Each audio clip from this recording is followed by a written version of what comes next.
We'll call the meeting to order. Everyone rise for the pledge.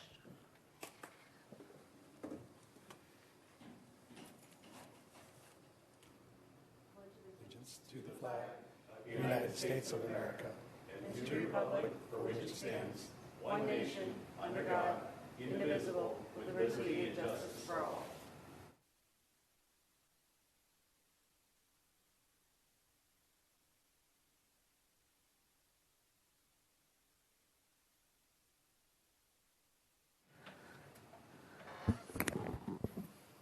Roll call, please. Okay. Commissioner Pollock-Rude. Present. Commissioner Circo. Present. Commissioner Sotile. Present. Commissioner Edison. Present. And Commissioner Morose. Okay. Perfect. Okay. Welcome to the El Cajon Planning Commission meeting. This meeting is being live streamed on the City of El Cajon website. Appeals and final decisions of the Planning Commission made this evening must be filed in writing with the city clerk before 5 p.m. Monday, April 29th, 2024, and must include the payment of a filing fee. If you wish to speak on either a non-agenda item or agenda item tonight, please fill out the request to speak card located by the agenda and turn it into the secretary, who will call you up to speak when the agenda item comes up for public comment. We ask that you give us your name, the spelling of your last name. Speakers are limited to 3 minutes. The display on the podium, as well as on the other monitors in the chambers, will show time counting down. At 30 seconds, the podium clock readout will turn red, signifying you have 30 seconds until the end of your time. Applicants and individuals representing groups of people may be allowed more time if appropriate. All public hearing comments should be addressed to me as the chair of the commission and not to individual commissioners or to staff members. Please remember to turn off all electronic devices if you have not already done so. Pursuant to the City Council Resolution number 114-79, a commissioner who has received evidence related to a matter before the Planning Commission other than an unescorted view of the subject property is required to disclose such information at the hearing. At this time, we'll take comments from any member of the public on any of the items of business within the jurisdiction of the Commission that is not on the agenda. Under state law, no action can be taken on the items brought forward under public comment, except to refer to staff for administration or place it on future agenda. Is there anyone that turned in any cards for public comment? And nope. Perfect. No. Perfect. Okay. Now on to the consent calendar. A single motion will cover all items on the consent calendar. Does the commission wish to pull any consent calendar items for discussion? No. Nope. Nope. Does the staff wish to pull any items for discussion? No changes from staff. Perfect. So anyone have a motion for the I move to adopt consent calendar. Perfect. So motion by Sotile, second by Edison.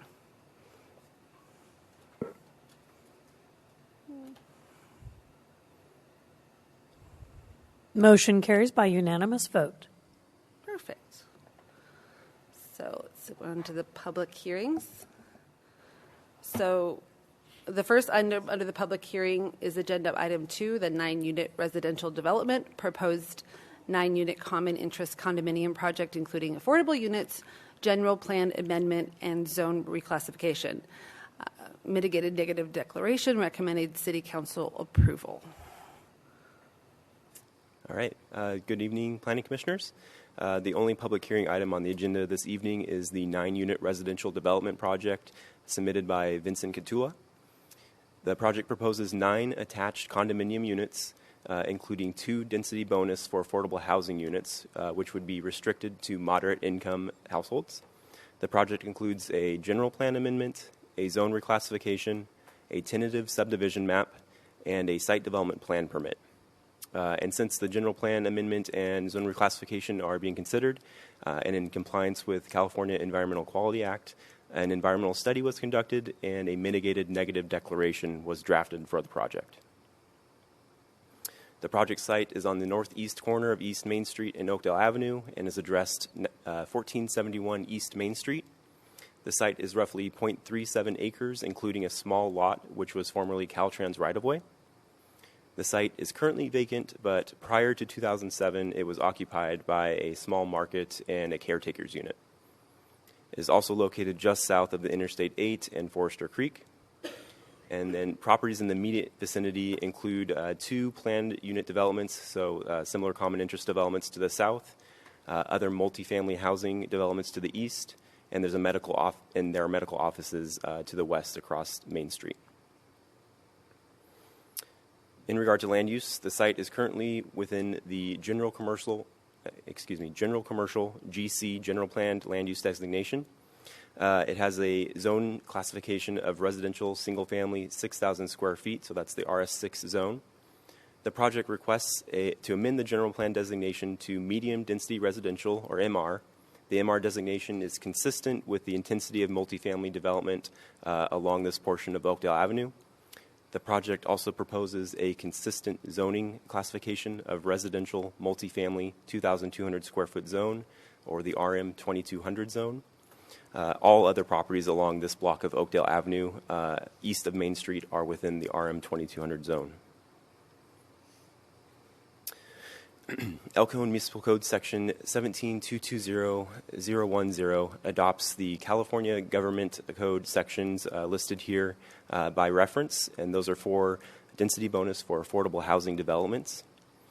Generally, density bonus regulations allow for projects that dedicate a percentage of the units as affordable at a variety of income levels to receive additional density over what the zoning ordinance or general plan would specify.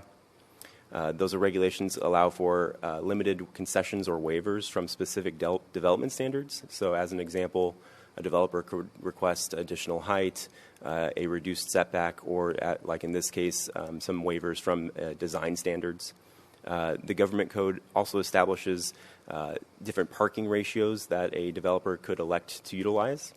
And in this case, the project proposes to make 2 of the 2-bedroom units affordable to moderate income households. So generally, that's understood to be 80% to 120% of the area average area median income, or AMI. The project proposed project conditions require the property owner to enter an affordable housing agreement for the time period specified in the California Government Code. As discussed, this is a condo project for 9 attached units. 3 of those units are 3-bedroom, and 6 of them are 2-bedroom units. The proposed site plan orients the structure and the primary facade towards East Main Street, and consistent with the zoning code objective design standards, it locates the parking area to the rear or behind the primary structure, and also behind the exterior yard landscaped areas.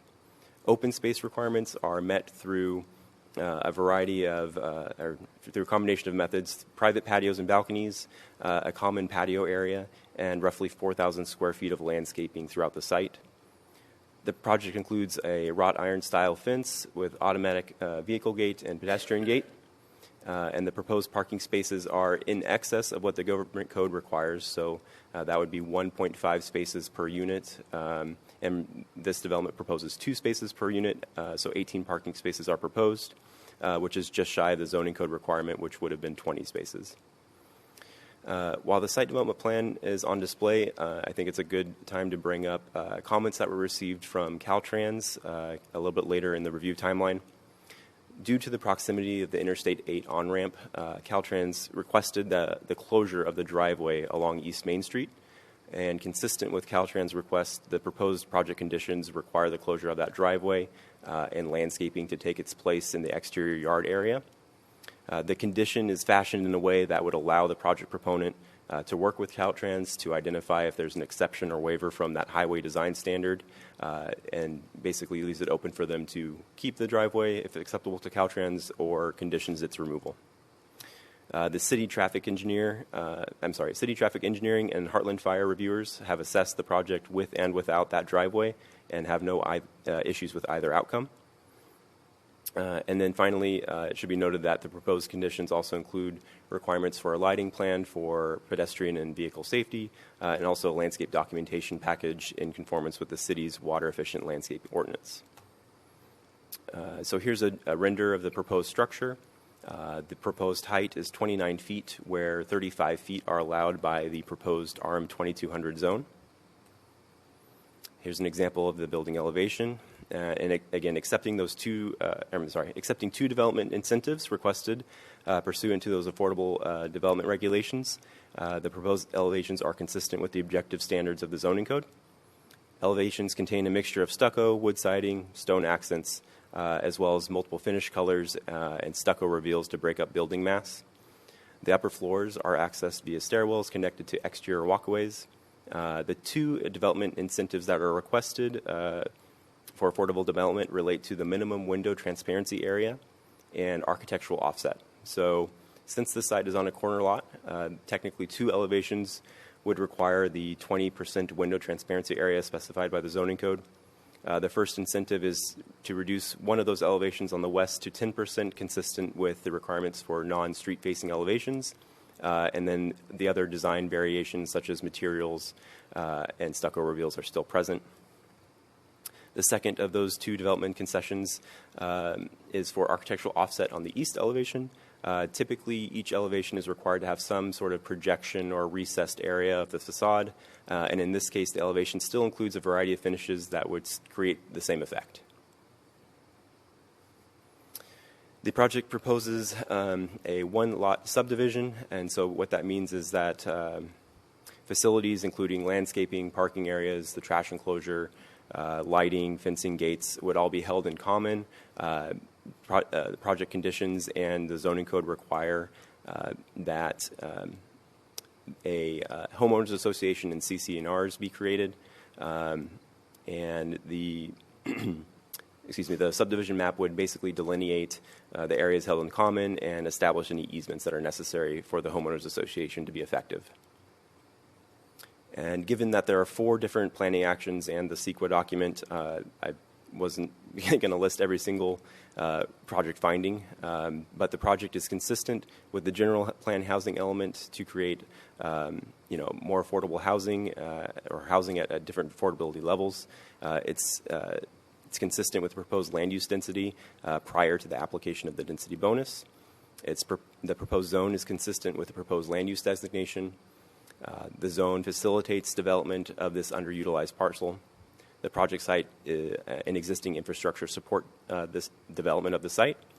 And the project design, except where specified for density bonus, complies with development standards. And further, the proposed conditions require compliance with other city ordinances. An initial study was resulting in a mitigated negative declaration was prepared for the project, also in compliance with the California Resource Code. Notification of the project and an invitation for a consultation was sent to tribes which have any cultural affiliation with the region. One tribe did provide a comment email, and their comments were included in the Mitigation Monitoring and Reporting Program, the MMRP. There were 2 mitigation measures identified by the mitigated negative declaration, and those include limits for noise created by HVAC units, and then that a cultural resource monitor be present during ground disturbing activities at the site. As I mentioned earlier, Caltrans provided comments. Their first comments regarding hydrology are addressed by standard engineering conditions for the project, and then the other comments we received, again, regarding East Main Street and the closure of the driveway for the I-8 on-ramp. Finally, staff did receive 1 call and answered questions related to the project description. The caller did not indicate support or concern for the project. And staff recommends approval of the project because the general plan housing element encourages home ownership opportunities, including first-time home ownership opportunities across income levels. Further, the project contributes to the city's share of regional housing needs and improves a very visible and underutilized corner in the city. Staff recommend that the Planning Commission adopt the next resolutions in order, recommending City Council approval of the mitigated negative declaration, the General Plan Amendment number 2023-0001, zone reclassification number 2023-0001, tentative subdivision map number 2023-0012, and site development plan number 2023-0001, subject to conditions. And we're available to answer any questions. Well, that was a lot, so thank you Sorry. for breaking it down so nicely. Did anybody have questions for staff? Sir? My first question, primary one, I think, is the subject site is addressed on East Main. If we remove that driveway, would that be confusing to have a property labeled as East Main? Would we then want to relabel the property as an Oakdale address? Yeah, part of the building permit process is an assessment of the addressing, and so if usually Pete in the plan review department will identify that the main entry is off of Oakdale, and it would probably be readdressed at that time. Okay. And the fire department had no issues. I know that in the past, if a driveway goes through or a fire lane goes to the end of a property, there's like, I just lost the name of the turnaround space for that. It didn't look like there was that much space at the northwestern corner for right. that. So they have a standards generally about 150 feet, and so when I was speaking with the fire marshal, essentially they could pull up on any side of this building and have an adequate hose pull to anywhere on the site, so they were not concerned with having through access for the lot. Makes sense. Thank you. I have a couple of questions. Since this is an attached condominium unit, is there any requirements to have a sprinkler system in the building and or any requirements for a firewall separation that goes through the roof so there's a separation between each unit from the roof as well as inside the building? Yeah, definitely fire sprinklers are required for any new residential development. As to firewalls, I'm guessing that's likely as well, yes. It's a building code requirement, but it would go through plan review for a building permit, and that would be... Firewalls as well. Okay, Yeah. Very good. Thank you. Any changes to the, I'm familiar with that space. It's tight. I'm glad that we're actually doing something with it. It's been vacant for a long time, as well as I think the place next to it's been vacant for a long time. My question, and I have no concerns about the HVAC because the freeway's right next to it. So, any changes to the traffic pattern on Oakdale? Because it's tight. Yeah, so generally speaking, it's discussed in the mitigated negative declaration, but since this is a project of 9 units, it doesn't trigger any thresholds for a full traffic study and review. The report, I believe, states that it would be about 67.7 or 67.1 daily trips generated by the project, which would not contribute to a noticeable increase in traffic. Thank you.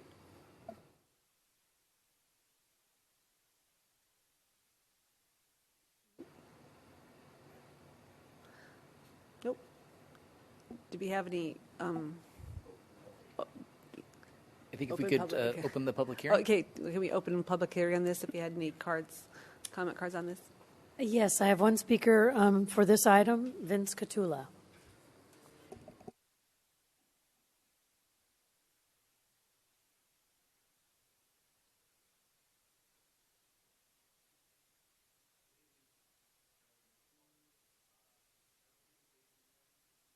Can I get 4 minutes to speak, please? Thank you. Good evening, Chairwoman Paula Crude and members of the El Cajon Planning Commission. My name is Vince Catula with Catula & Associates, and I represent Avocado 237 LLC on item 2 for tonight's agenda.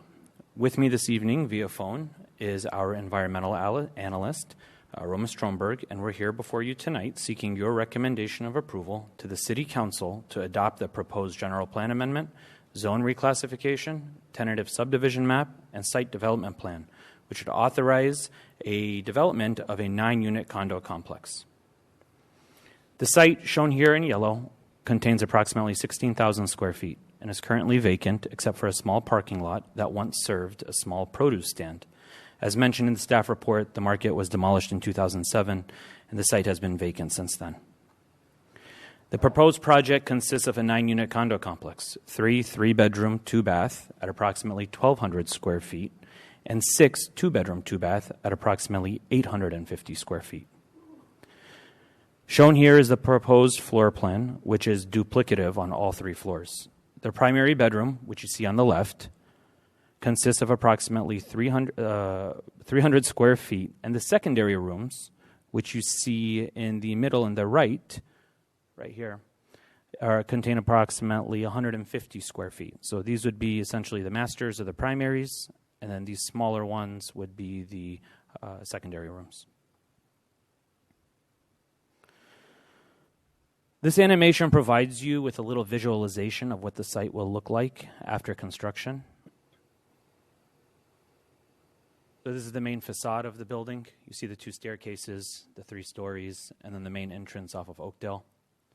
The site has about 3,500 square feet of gross floor ground coverage, and about 4,500 square feet of landscaping.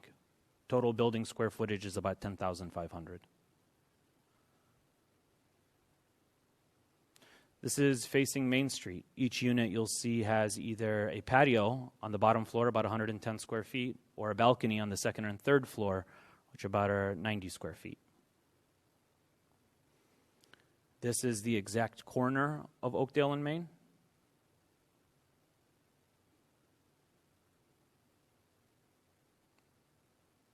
As we come around, what you're going to see right here is the main common courtyard. Sit down, have a coffee with your neighbors. And here you're going up to the second and third floor.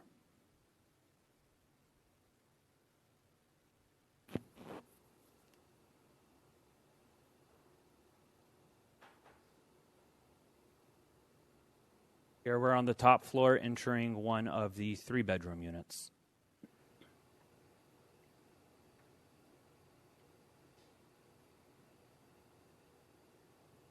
Next few slides are going to be some still images of what the interiors will look like for the new homeowners. Here you see the kitchen, and off in the back you see the family room. Stainless steel appliances, granite countertops, hardwood cabinets. The family room right here. You can see the dining table off in the middle. This is one of the primary rooms. The bathroom and closet are both within the primary room, again, bringing it to a total of about 300 square feet. The secondary room, a little bit smaller, but great for kids or teenagers or even young adults or others that may be just needing a small space to sleep. The bathroom. And then finally, the balcony or patio, again, if you're on the first floor or third floor, all anywhere between 90 to 110 square feet of private open space. This concludes our presentation. Our request this evening is that you support staff's recommendation and recommend approval to the City Council to adopt the proposed general plan amendment, zone reclassification, tentative subdivision map, and site development plan. Thank you, and I'm available to answer any questions, and just really want to shout out to Spencer and Noah for helping us get through this process. Excellent customer service all around, and this is the type of government processing that we like to see in addressing the housing crisis in California. So thank you. Thank you. That was a great presentation. Did anybody have questions? Were you aware of the fire department's call to maybe close one of the driveways? Yes, I was, but it wasn't the fire department call. It was Caltrans, Caltrans, which provided a comment after the public comment period. It's my understanding that their standard is 100 linear feet away from the curve of the on-ramp. I meet that easily, and they're now asking for 200. So I'll be seeking a design exception request from Caltrans to say stick to your code and stop asking for more. Okay, perfect. Great. No, it's a great looking project. Home ownership is definitely needed. So good job. Thank you. Thank you. Satya? I think it's a good-looking project, but what I'm thinking is if you have an elderly person like myself, are you planning to have an elevator on the premises? or a, what do they call that, a dumbwaiter that carries groceries and things up the stairs? Through the chair, Commissioner Sotile, the building code does not require us to have an elevator here. And what we would end up doing is probably reserving the ground floor units for folks that can't access the second or third floor units.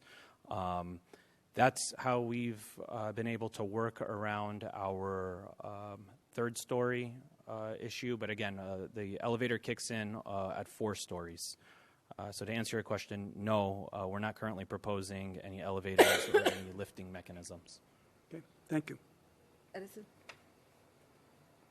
First of all, thank you for looking to develop. That site's been dormant for I don't know how long, so this is a wonderful project. But it does bring me to a question. Is there going to be any reserved handicap spots? I know, having been in an HOA before, and parking is parking. Do you have any plans of having at least 1 or 2 reserved for handicap or disabled? Through the chair, Commissioner Edison, we plan on meeting the building code requirements on the minimum ADA parking spaces, which I believe would be 2 for this site. And I would also add that 9 out of 18 of the parking spaces will have EV charging conduit available. So if a homeowner did want to purchase a charging station, the infrastructure is already there for them to acquire. Excellent. Thank you. Thank you.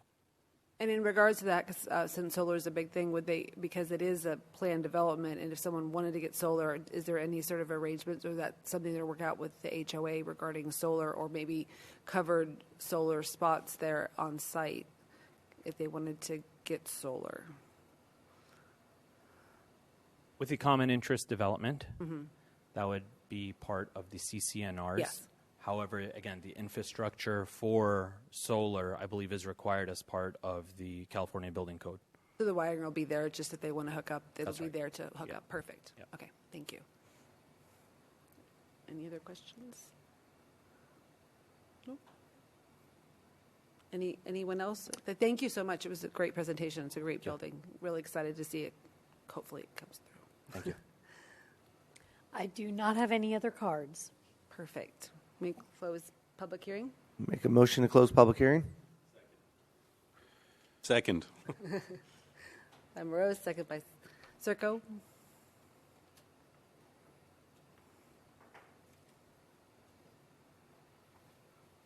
Motion carries by unanimous vote. It looks like a great project. I'm hoping we can, staff's been great working with them on this, so I'm glad to hear the progress. Did anybody else have any other questions? I bought fruit at that fruit stand. You did? Oh, I'm Yeah. sure you're really upset it's not there anymore. So I'm really happy that something's finally going in there. Okay. I've watched that tree grow and get cut down and then regrow and get cut down. Like, somebody's got to make something of this. So I'm very excited that it's not just housing, but for purchase housing. No, that's So- definitely for sale housing. It's definitely needed here in the city. Yeah. I want to second that it's for sale housing. That site has been dormant for so long, and this is a very good presentation. I'm excited about it. It's a long time coming. Yes, most definitely. And I remember as a teenager, used to buy and deliver produce at that location. And that was a long time ago. Well, now you'll have to find a friend to eat it. Right, Produce at their exactly. house there. So, well, if nothing else, does anybody want to tackle? Yeah, Wait, I'll give it a go. perfect. All right, so we will move to adopt the next resolution order recommending City Council approval of the mitigated negative declaration GPA-2023-0001, ZR-2023-0001, and TSM 2023-0012, and SDP 2023-0001, subject to conditions. I so second. Great. Well, thank you for tackling that, Rose. Seconded problem. by Edison. You want to vote?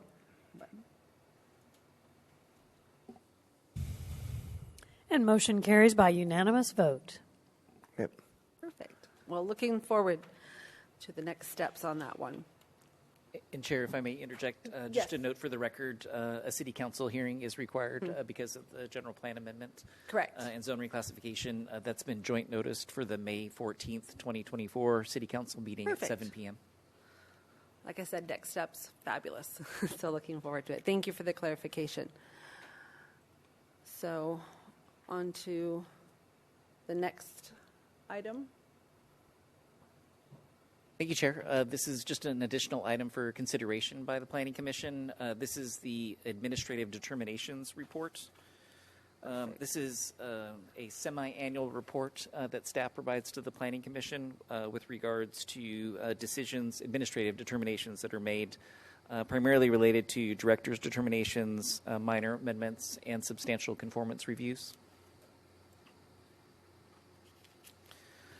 Our last update to the Planning Commission was in June of 2023. So on this slide, you can see the administrative determinations from June through the end of 2023.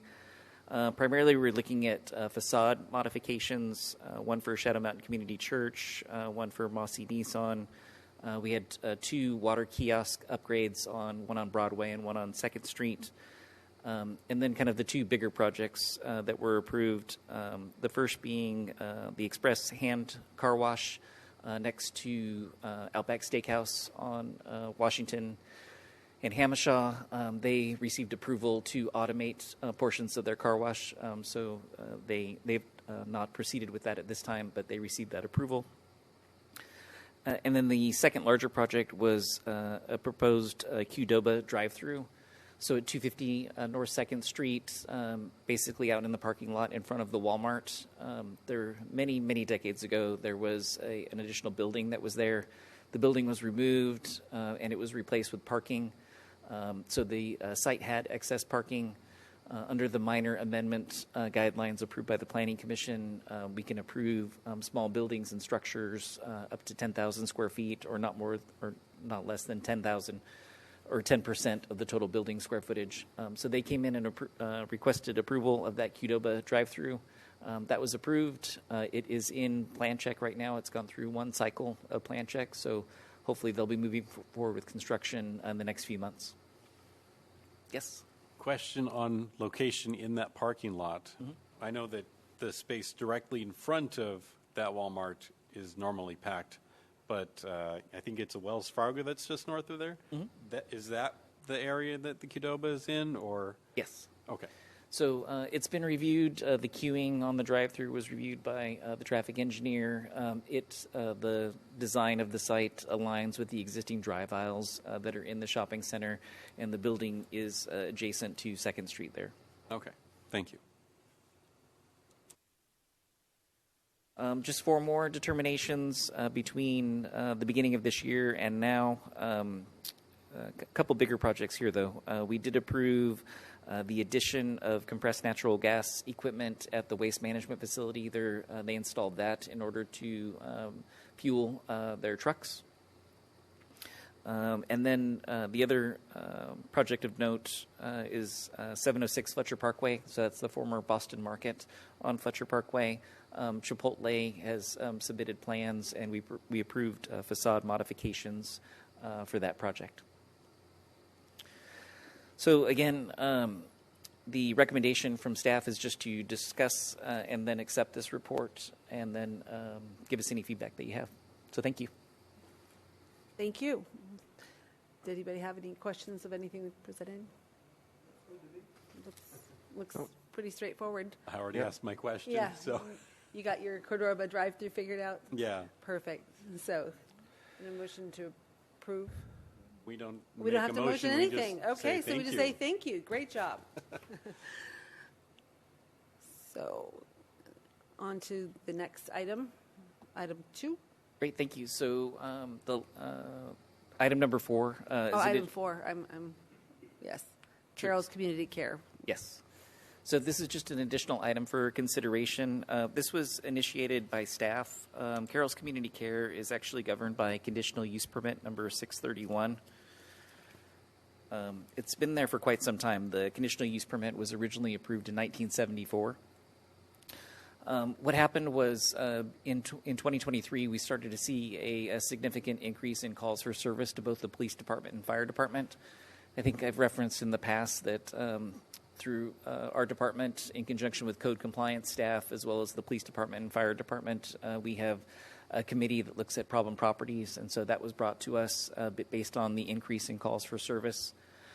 We sent correspondence to the operator and property owner on February 8th of 2024, but we didn't receive a response at that time. In that February 8th correspondence, we asked for a response, and we indicated that we would schedule this for a discussion at the Planning Commission if we didn't receive any information back. We didn't receive anything, so on April 11th, we sent a second correspondence. I hand-delivered those letters to the property owner and to the location just to make sure that they were received.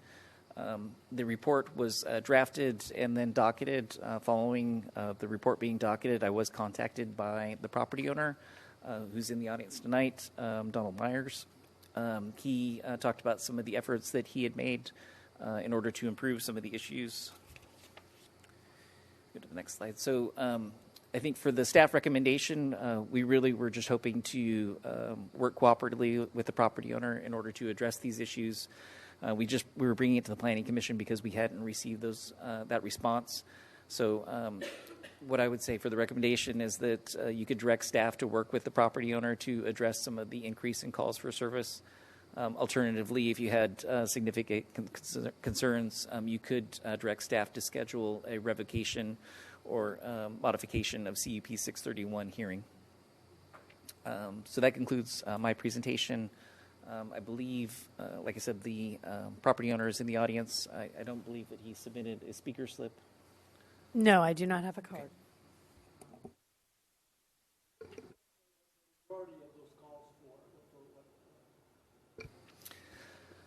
There were calls to the police department for trespassing. There was also some calls from surrounding property owners with regards to individuals that were leaving the facility and then maybe trespassing on other private properties. There was also a significant increase in calls for service to the fire department for medical aid.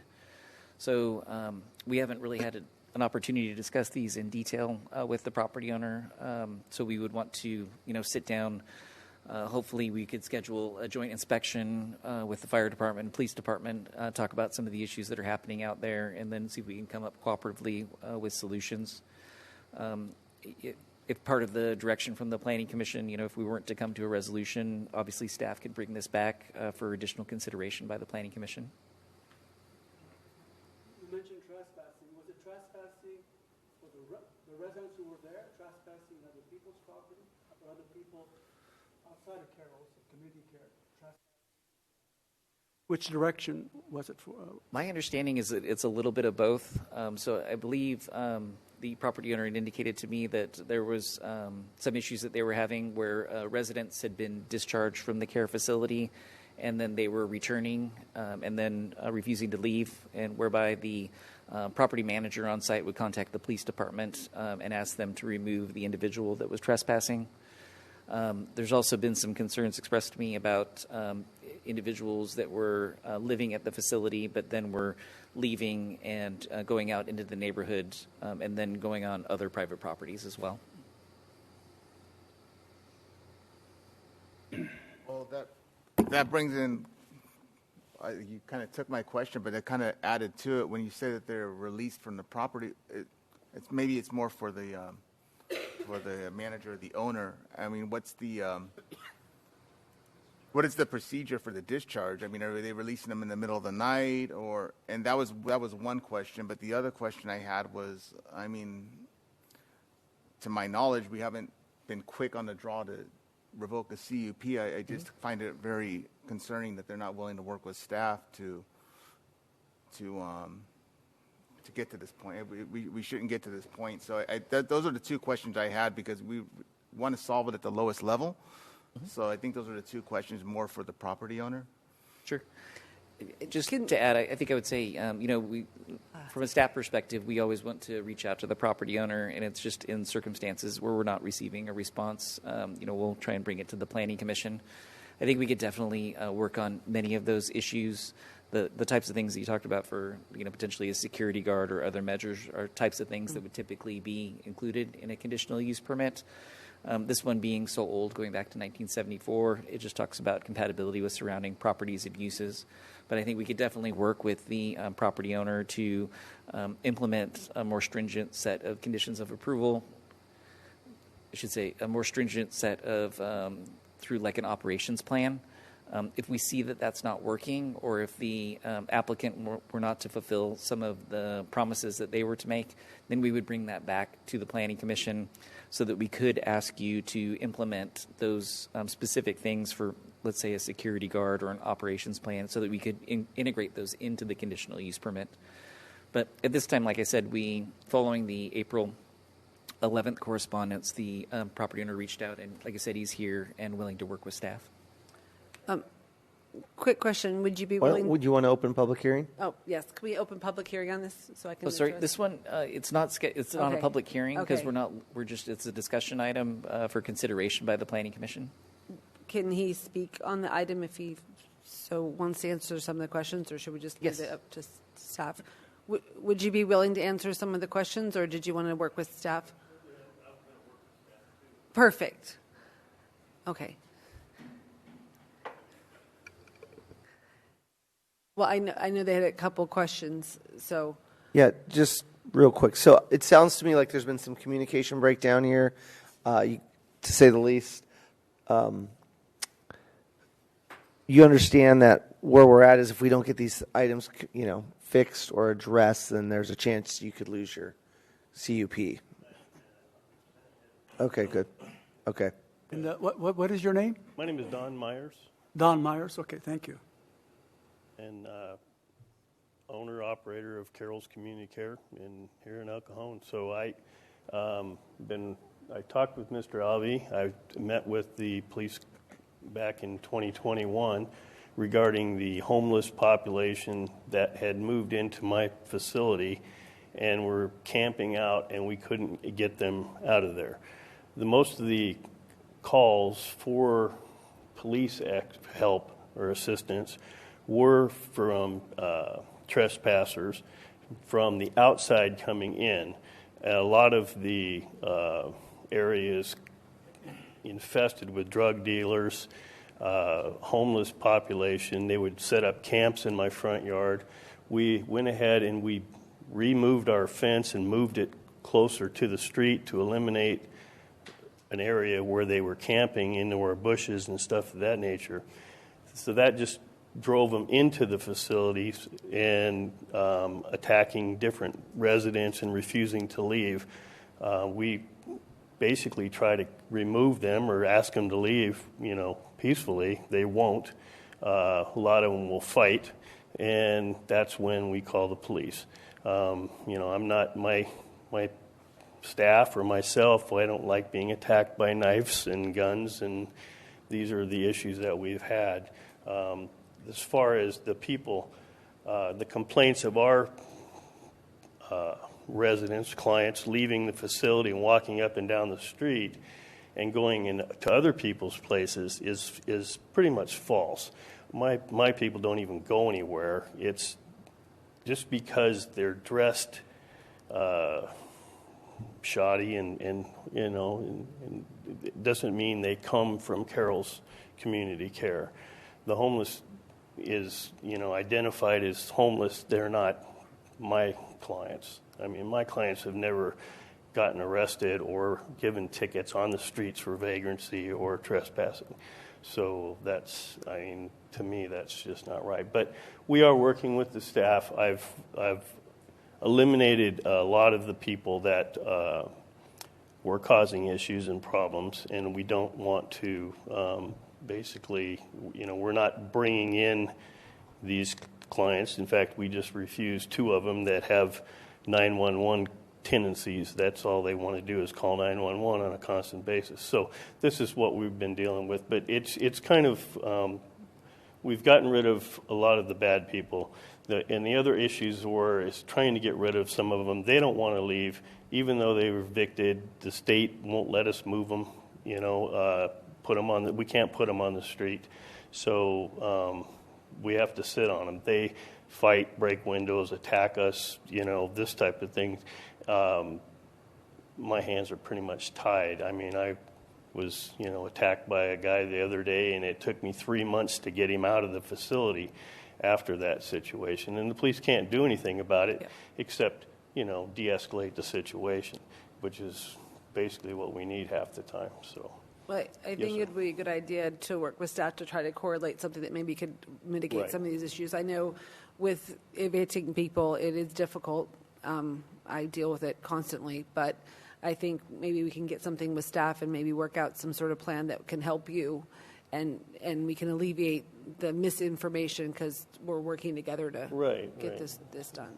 So, I have a question. Yeah. You said some people won't leave. Are these the people who are residents or people who are just camping at your location? They camp out or just trespassing altogether, and they refuse to leave. They come there, they take showers, they'll sleep in vacant rooms, or they'll sleep in somebody else's room and kick that person out. So I worked with the police department, Mr. Bates, I think it was, Officer Bates, and it was, I just lost my train of thought, I'm sorry. But they were, it's a bad situation all the way around. We try to keep them out. I mean, and we can't. It's mostly the neighborhood. They come in, take advantage of our people, and we try to stand up and push them out, and they won't go. So it's pretty bad. Edison? First of all, thank you for coming, and I think it's encouraging that you're saying that you're willing to work with staff, and I think that's the first step, to work with staff. That way we can litigate a lot of these things. But as far as operational, because as far as the homeless, I understand exactly where you're coming from with the homeless population, where they would cause problems. But as far as operational and release, that's one of the things, if you could work with staff maybe and give them an operational plan as far as how you release, intake and release. I think that's something that would be good for the Planning Commission to What do you mean see. by release? What is your release pattern for? Do you release them in the middle of the night? Do you release them in a day? How does that work? We don't release them. They're free to come and go as they please. It's a residential care facility for mentally disabled. So then let me rephrase rephrase the question. What is your intake process? Intake process is what we're going to be working on a lot more. We go do a lot of assessment at hospital rehabs and different places of that nature. We don't have a county mental health anymore, so it's this is where we get a lot of our people. But we need to do a lot more thorough investigation and assessment on the clients that are coming in. And we also got to dig through the lies and the fake reports that the hospitals are giving out just to place people. Mm-hmm. I understand, but as long as you're willing to work with staff as far as the operational, as far as the intake release, especially as you're saying maybe the intake, that's encouraging. Right. So yes. I do appreciate you coming in, and I do understand that it is not easy work what you're doing. Well, we try. Yeah. I do have one more question. One more question. The patients that you have in your facility, does the funding come from San Diego County? The funding comes from Social Security benefits for being disabled. Okay. They collect SSI or SSA okay. benefits. Yes. Got it. Perfect. All right, thank you. Well, thank you so much for answering our questions and working with staff to get this hopefully cleared up. Thank you so much. Thank you. Perfect.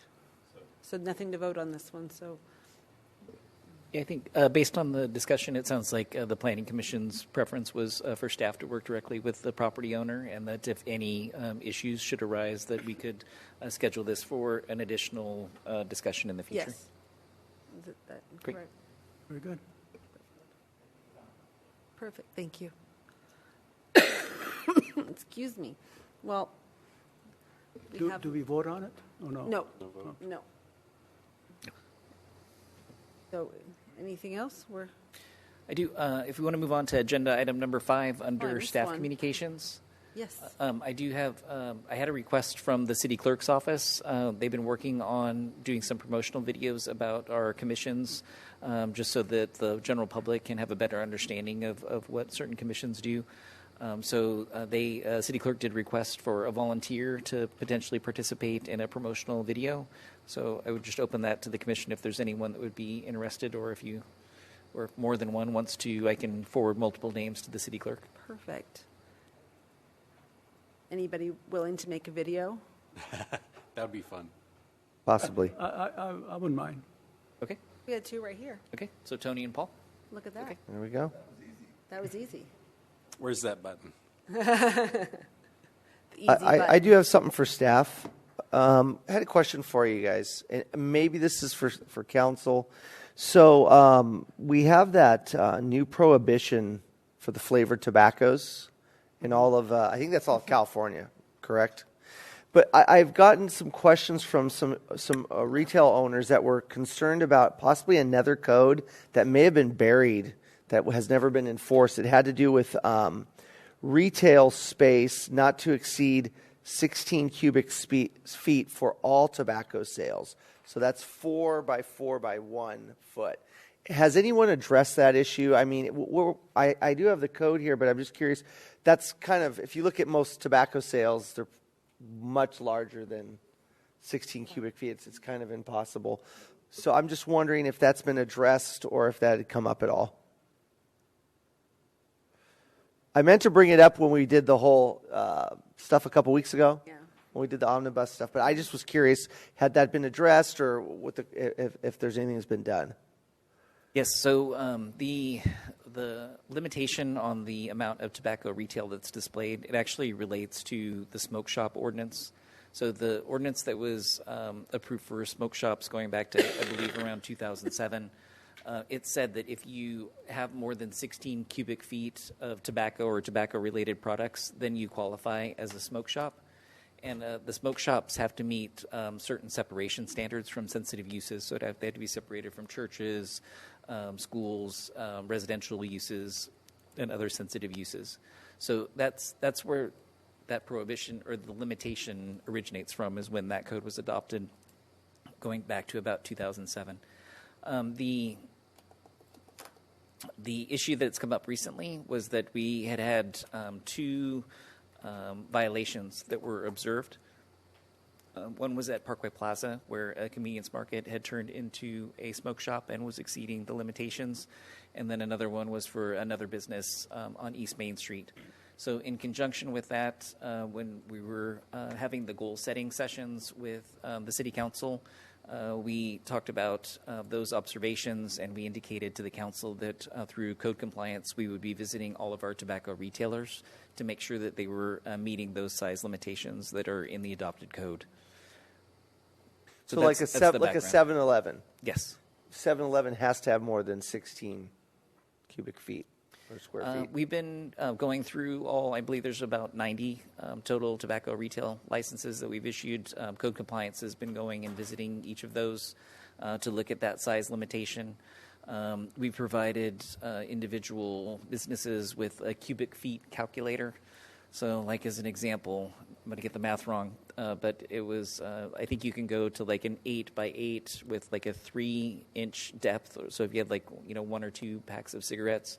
So there's ways that people can maximize that.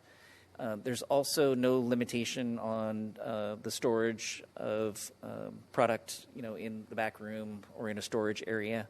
It's when the smoke shop ordinance was approved, it was really about limiting the exposure to juveniles and others to tobacco and tobacco paraphernalia. So they're still allowed to sell it, and they're just limited to how much space they can allocate towards display. Because you said once you get over that, you're considered a smoke shop, is what Yes. you're saying. Okay. Is there a way to carve out if you're not a smoke shop? So let's say you're a supermarket, or like you say, a 7-Eleven, or you're doing other services, gas station, mini mart, that kind of thing. Or is there even been any pushback, I guess I would say, from the owners on that? Like, is there any issues where this is affecting people, I guess would be my question. Yeah, there's been a learning process through code compliance where we've been trying to inform people. We typically, through code compliance, we have 2 code compliance officers, and they respond to primarily complaints. So we only do proactive enforcement when it's primarily directed through the city council. In this case, for those that have expressed concerns, this was something that's been directed by the city council, and then we inform them of the program to go out and make sure that we're evenly and fairly enforcing the code that they've adopted. The response that we've given to anyone that had concerns about it is that they have the ability to privately initiate a potential change to the code. So they could submit an application to amend the zoning ordinance on their own. It'd have to be separately analyzed by staff and brought forward with a recommendation and the payment of filing fees, et cetera. But that would be the recourse. Okay.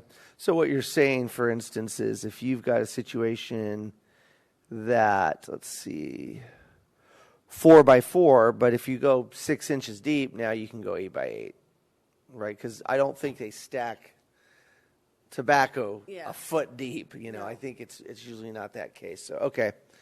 All right. Well, that helps. That'll give me some, I can help answer some questions for some people. Thank you. Thank you.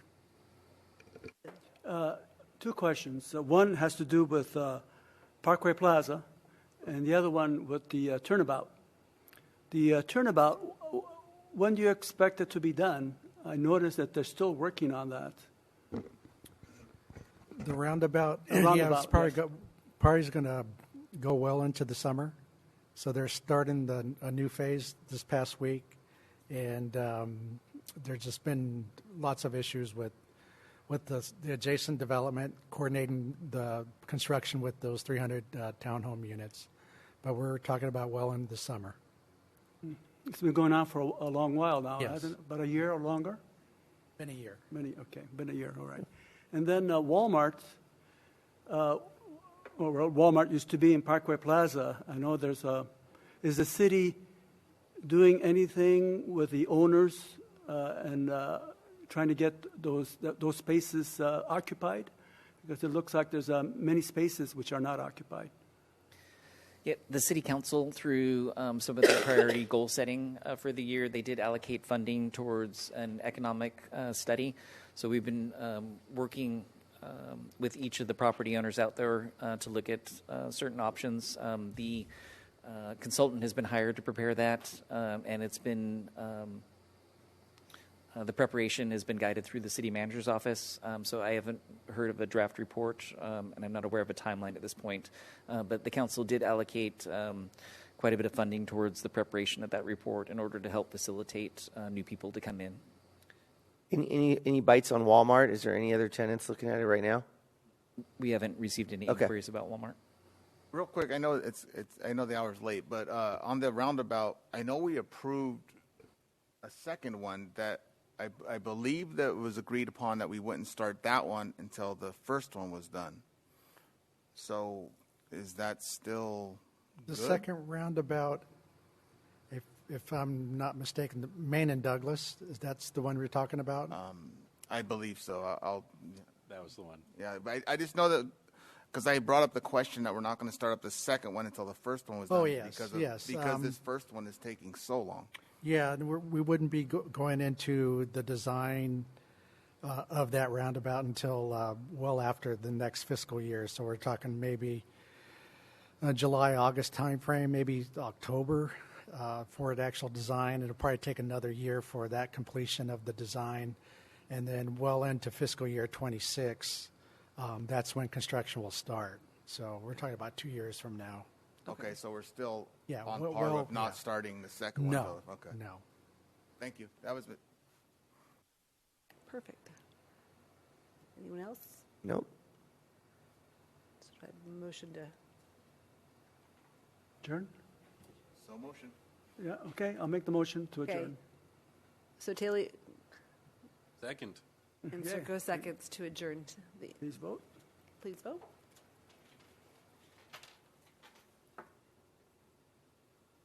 And motion carries by unanimous vote. Great. Thank you. Thank you so much.